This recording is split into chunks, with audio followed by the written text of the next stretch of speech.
The people of Judea are divided about Jesus. Opinions about the man abound, yet Jesus doesn't often clarify or correct the things that people say about him.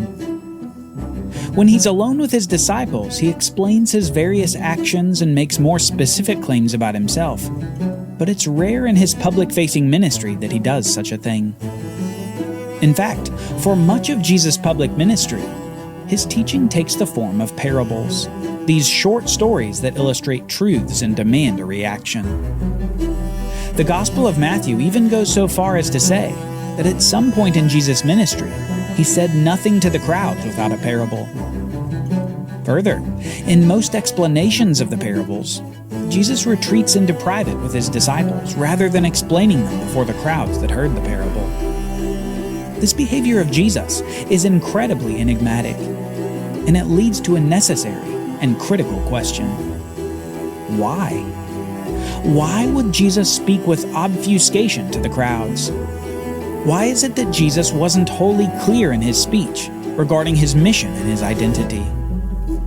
Well, the answer perhaps lies in his signs and wonders that he performs before the people, signs that could only be done by the Messiah. This is important because these signs are even what Jesus himself appeals to when the imprisoned John the Baptist begins to have some doubts about Jesus before his death. In Matthew chapter 11, we read this. Now when John heard in prison about the deeds of the Christ, he sent word by his disciples and said to Jesus, "Are you the one who is to come, or shall we look for another?" And Jesus answered him, "Go and tell John what you hear and see. The blind receive their sight, and the lame walk. Lepers are cleansed, and the deaf hear, and the dead are raised up, and the poor have good news preached to them. And blessed is the one who is not offended by me." Even to John, Jesus appeals to his signs and miracles foreseen by the scriptures of the Hebrew Bible. He says in effect to John, "You've read the scriptures, now see the signs. I'm doing what was said about me. I am the one you've been waiting for." But notice that this is the effect of what Jesus says and not the actual words he uses. The words Jesus uses are simply an appeal to his actions. Actions that conform to the words of the prophet Isaiah as he describes the ministries of the Messiah. Jesus depends upon John to make the meaning connection between the actions of Jesus and the prophecies about the Messiah. Even with John, where Jesus could simply say, "I am the Messiah," he chooses different words as he replies to John's messengers in public. Seeing these differences between the public and private ministry of Jesus are crucial for understanding the purpose of his teaching method. In the midst of performing amazing signs and wonders, Jesus uses parables as a means to an end, a means to the end of revealing hearts. Let's hear another parable from Jesus before he himself explains his purpose behind it. Jesus went out of the house and sat beside the sea, and great crowds gathered about him so that he got into a boat and sat down, and the whole crowd stood on the beach.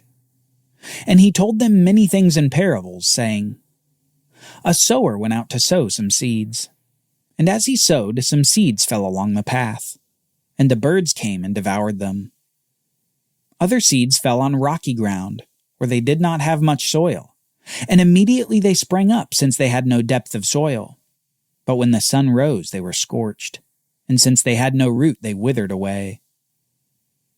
Other seeds fell among the thorns, and the thorns grew up and choked them. Other seeds fell on good soil and produced grain, some 100-fold, some 60, and some 30. He who has ears, let him hear." Jesus says this parable of 4 different soils upon which seed is indiscriminately spread by the sower. The seed then is either snatched away or it grows in various ways, before only a single soil out of the 4 produces much grain. It's a parable leading the listener to question, who is the sower? What is the seed? And what are the types of soils? What does all this represent? But Jesus doesn't reserve his explanation for the crowd. Instead, he saves it for the disciples, but not before explaining to them why he's using parables in the first place. Then the disciples came to him and said, "Why do you speak to them in parables?" And Jesus answered them, "To you it has been given to know the secrets of the kingdom of heaven, but to them it has not been given. For to the one who has, more will be given, and he will have an abundance. But from the one who has not, even what he has will be taken away. This is why I speak to them in parables, because seeing they do not see, and hearing they do not hear, nor do they understand. Indeed, in their case, the prophecy of Isaiah is fulfilled that says, 'You will indeed hear, but never understand. You will indeed see, but never perceive.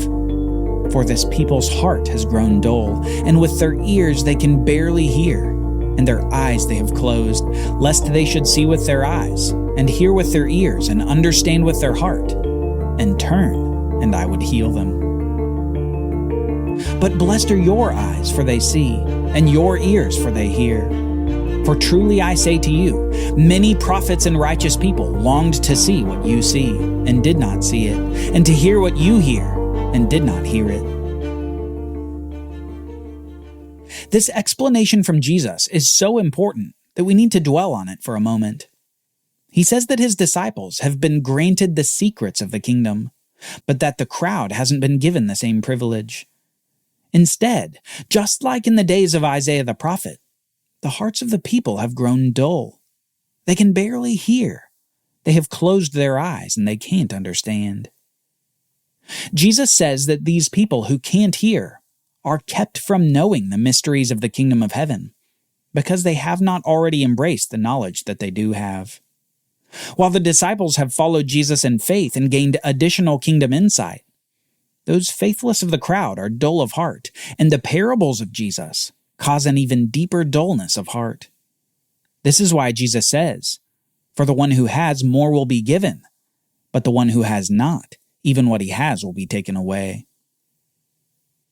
In a sense, Jesus is using his teaching in parables to cause contrasting reactions among the listeners. For some, the parables reveal more truth. For others, they conceal the very same truth. To those with faith, the parables and explanations of Jesus amplify their understanding. To those without faith, the parables absent the explanations serve to deepen their blindness to the truth of who Jesus is. It's as if the parables make the light heart lighter and the dark heart darker. Jesus spreads the word of the kingdom, but not all understand the word. And this concept happens to be the crux of the parable of the sower sowing the seeds. After this explanation of the purpose of parables, Jesus says this, "Hear then the explanation of the parable of the sower. When anyone hears the word of the kingdom and does not understand it, the evil one comes and snatches away what has been sown in his heart. This is what was sown along the path. As for what was sown on the rocky ground, this is the one who hears the word and immediately receives it with joy. Yet he has no root in himself, but endures for a while. And when tribulation or persecution arises on account of the word, immediately he falls away. As for what was sown among the thorns, this is the one who hears the word, but the cares of the world and the deceitfulness of riches choke the word, and it proves unfruitful. As for what was sown on the good soil, this is the one who hears the word and understands it. He indeed bears fruit and yields in one case 100-fold, in another 60, and in another 30. Do you see the connection between the parable of the sower and the reason for parables in general?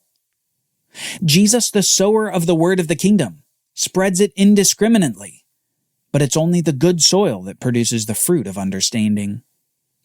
While Jesus spreads the word, it's the soil that determines whether that seed is able to bear fruit. It's the good, weedless, cultivated soil that produces the kind of crop that the sower is looking for. Jesus has provided sign after sign that he is the Messiah. He's taught parable after parable concerning the kingdom of God, and he's healed many of the physical maladies that plagued the crowd's existence. Jesus has done everything necessary to demonstrate that he is indeed the one they all hoped would come. Yet for many among the crowd, one sign only leads to the desire for more signs. Curiosity eventually gives way to resistance, and resistance gives way to animosity. Some accept Jesus and learn from him, but those who see the signs and yet disbelieve only go further from him.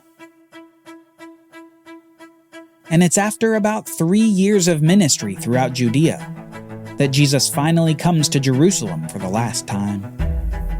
For these 3 years he has shown his power, healed the sick, and taught people about the kingdom. And this whole time, there's been increasing contrast in the response of the people. Many believed in him with joy, but many more became hardened in their rebellion, especially those religious leaders among the Pharisees and Sadducees. Though curious to Jesus' message, they became hostile to this teacher from Nazareth. Though his signs couldn't be denied, instead of responding in faith, they accuse him of satanic power. Though experts in the Hebrew Bible, they missed the message of the very Bible they studied so intently. In attempting to achieve righteousness based on the law of Moses, they missed the righteousness by faith expressed by their forefather Abraham. But most critically, they missed the man that had been the promise from the very beginning. The seed of Abraham had come to bless the world. And while they supposed themselves to be sons of Abraham, in their actions, they would prove to be sons of Satan in a battle against their own Messiah. The first stage of Jesus' public ministry is complete. He'd revealed the faith of many, and he'd further hardened the resistant with his words.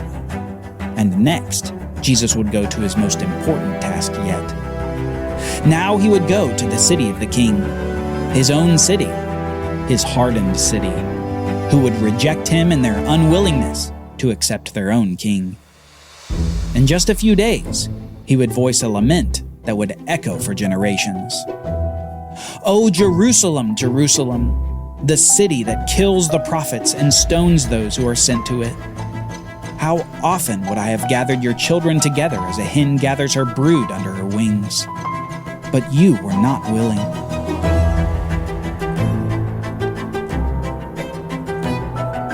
For Bible readings, reflection questions, and quizzes, don't miss the Bible Brief app. Available on iOS and Android, so you can go deeper into the story. The Bible Brief is a project of the Bible Literacy Foundation, a nonprofit dedicated to helping you learn the Bible. Give to support the Bible Brief by visiting BibleBrief.org or tap the Give link in the show notes. Thank you for supporting the Bible Literacy Foundation.